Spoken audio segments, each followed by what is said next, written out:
Top government lawyers representing 19 U.S. states on Wednesday asked a federal judge in California to force the administration of President Donald Trump to make healthcare subsidy payments that Trump abruptly cut off last week.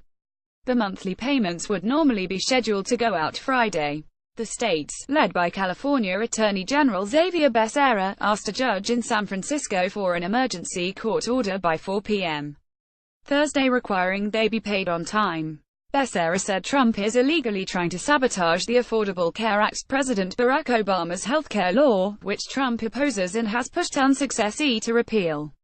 It's long past time President Donald Trump learned that he doesn't get to pick and choose which laws he follows, Becerra, a Democrat, told reporters at his Sacramento office.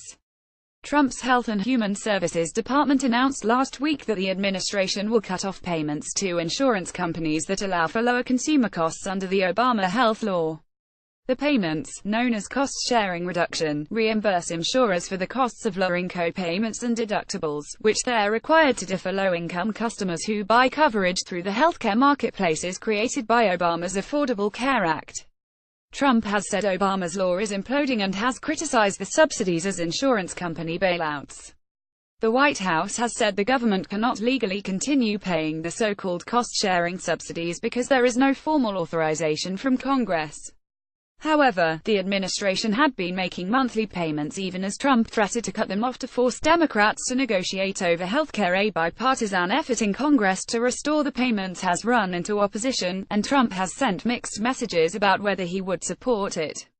Becerra said Trump's attempts to interfere with healthcare regulations is creating uncertainty for insurance companies, forcing them to raise costs for consumers and taxpayers.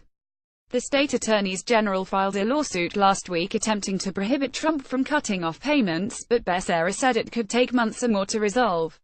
Their request made Wednesday seeks a temporary restraining order to keep the payments flowing while the case is litigated. The states argue that the Trump administration violated a law requiring government agencies to obey existing statutes and follow orderly and transparent procedures.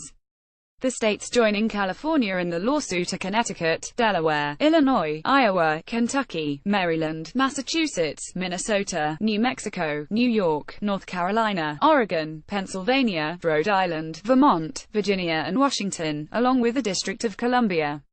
Original article click here.